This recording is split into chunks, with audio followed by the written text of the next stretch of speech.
Hi there, in this video we are going to look at adding a logo to Premiere Pro. There are some quirky things that go along with vector inside of Premiere Pro, plus we're going to try and make something reasonably complex with your essential graphics panel so that we can show you how to work with it and some of the tips and tricks for getting it right.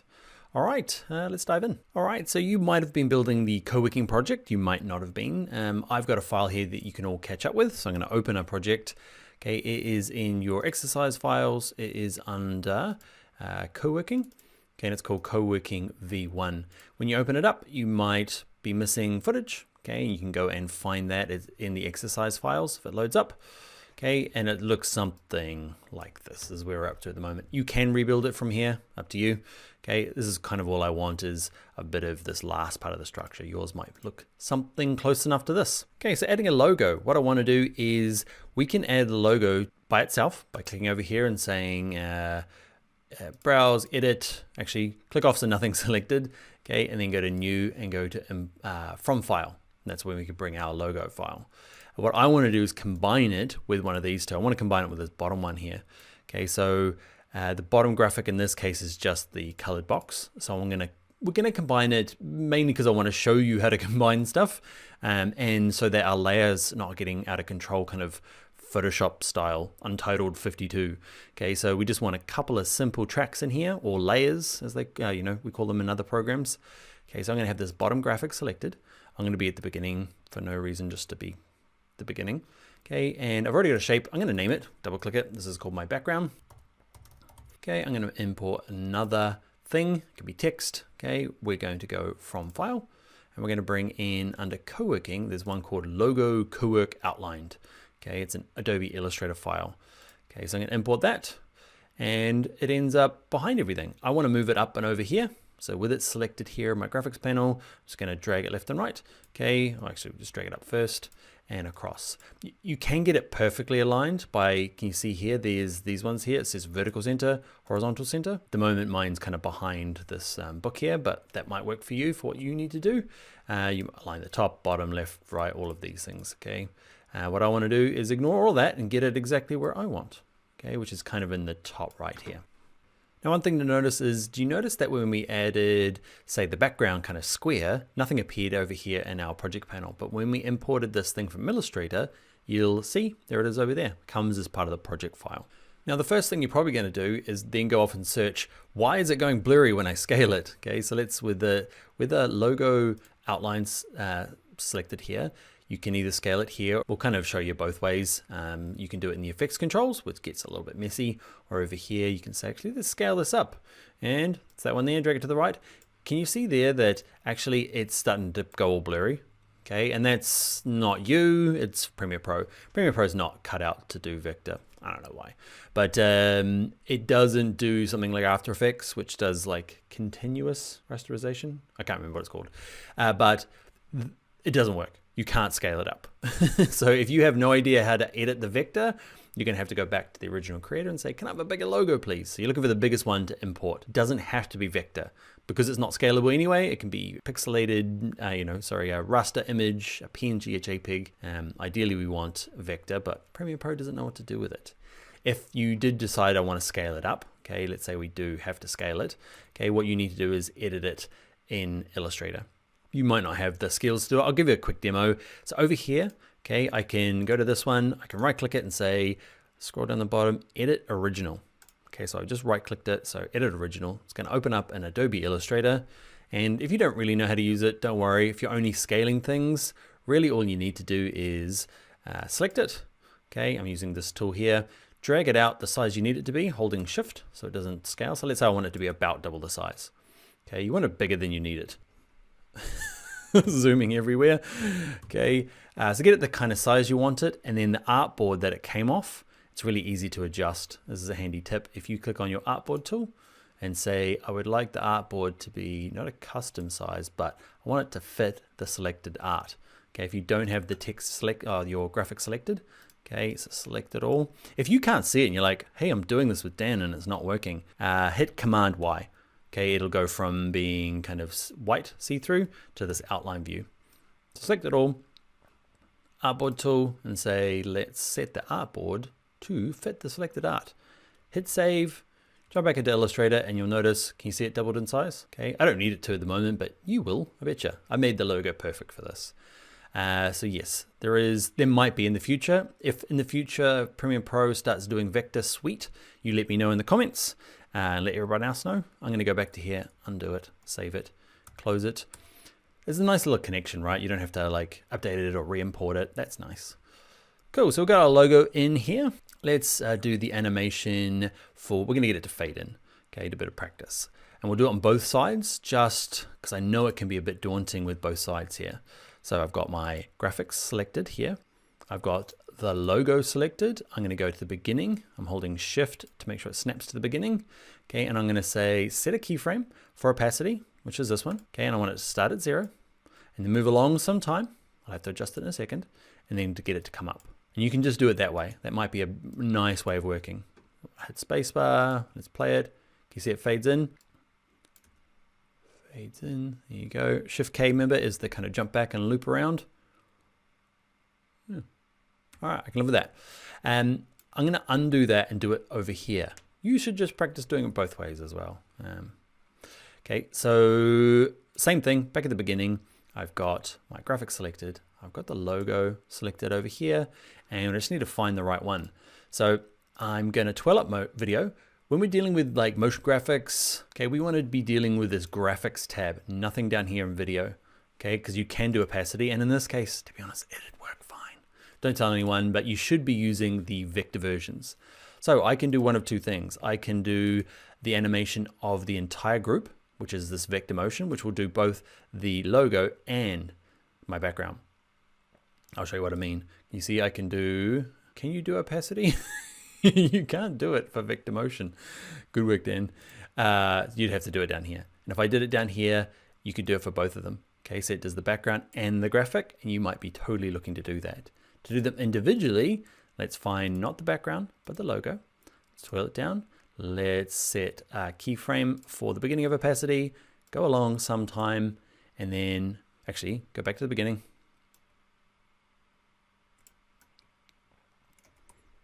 Holding Shift to make sure it snaps, turn it to 0 at the beginning. So set the little timer, set it to 0, move along a little bit, set it to 100. You are exactly the same thing as doing it over here, like that first bit. All right. I'm gonna add one more thing in here because I want to before we carry on. You saw at the beginning there, we had a bit more text. Okay, so with this graphic down the bottom here, I'm gonna add a second bit of text. I'm gonna say another bit of text. This one's going to be, welcome to your new, can't see it because it's behind everything. That's all right. I'm going to move it kind of over and up. Probably best when you're working with it is to make sure you spell it right. You can double click it over here to adjust the text. Okay. Welcome to, you can double click it on here. Can you see actually on the program window to jump to the right one, which is handy. Okay, welcome to your new, and you can see my mask here. I've got this phone that's kind of in the way. I think when I originally planned this video, I planned to cut the phone out. This gives me a really good excuse to show you how to update that. So I'm gonna make sure my text is centered so that when I do adjust the size, it goes from the middle. Get it in the right spot. Oh, we can use our shortcut. Okay, and I'm gonna mess around with this mask now. So where is the mask? It is on there. I'm gonna go back to my opacity. There's a mask in there with it selected. I'm going to grab you, drag it down. Now to get rid of this guy, you need to hold down the Command key on a Mac, Control key on a PC. Okay, and just, you can see the little minus appears and say, get rid of you, get rid of you, get rid of you, get rid of you. And this is my plan for this thing. I'm gonna go straight across. Actually, I have no idea what I'm gonna do. I'm gonna add a couple more points. So maybe you, and I'm gonna go.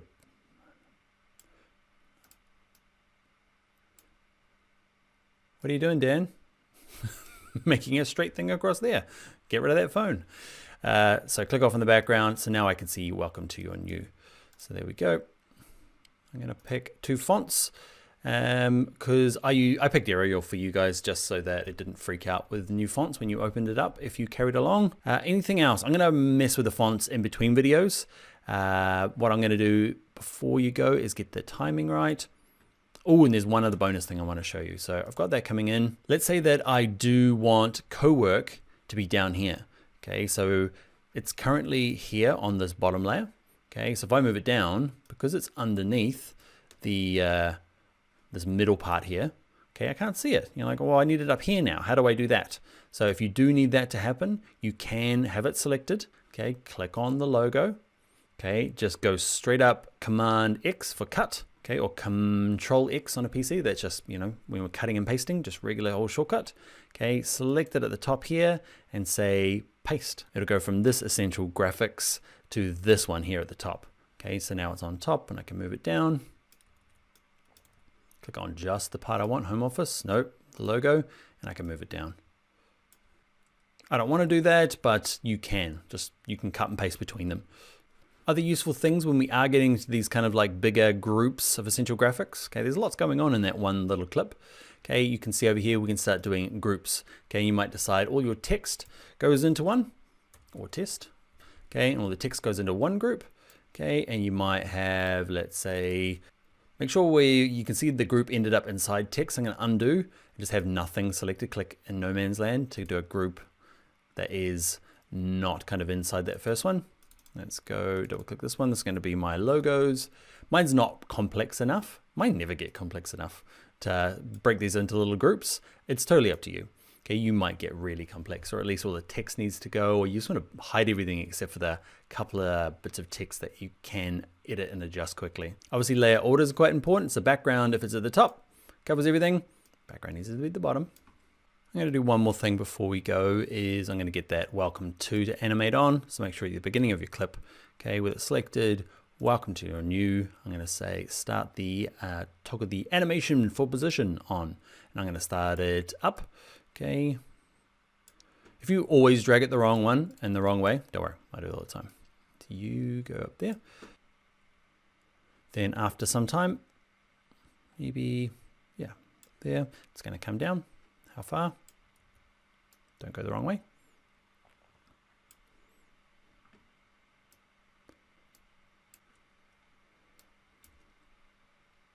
All right, let's work on the easing. Okay, so let's have a look at just this one. Let's say show clip frames 4. This is getting pretty complex now. It's all right, we know what we're doing. We're not looking for the logo. We're looking for the text that says welcome for your new. I want to show the transform position. Okay, and I'm going to see if I can zoom a little bit. And I want to click on this, drag this, be freaked out by how crazy it looks. And I'm going to drag it like this. So I want this kind of like that sort of look to it. Yep, that'll do. Good bit of easing. All right, the timing's not quite right. One last thing before we go, let's just do that. I want the welcome to your new to come in and then home office afterwards. So with the home office selected, because that's the only thing on there, there's only one thing, I can just go, yep. Okay, rather than mess with the keyframes. Okay, let's have a look at the end. It's probably poking off the end here. One last tip, I said there was no more tips, is the rate stretch tool. If you have got the timing and it's not quite right, okay, you want to make it faster or slower, you can get in here and start messing with keyframes, but if they're complex, you're like, man, just type the R key for our rate stretch tool, okay, and this guy here, grab the end and you can speed it up, and the whole thing, all the keyframes in there, can you see, come along for the ride? So I made it faster, or I can drag it out to be slower.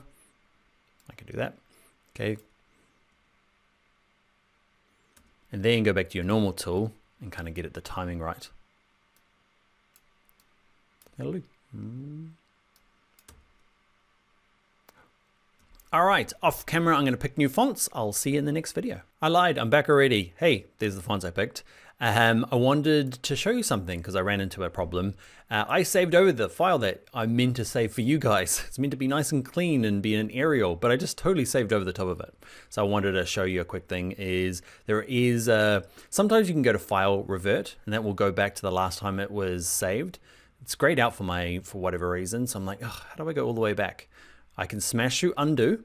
Okay, that totally works. Or I can go to window, I can go to history. Okay, and you might only want to go halfway through, but you can see these are all the things that I did. I am going to now go back and say, go all the way back here to where we started and do a save as, so that you've got this nice clean version. Anyway, that's a history panel thrown in there at the end of this video. All right, that is totally it this time. I'll see you in the next video.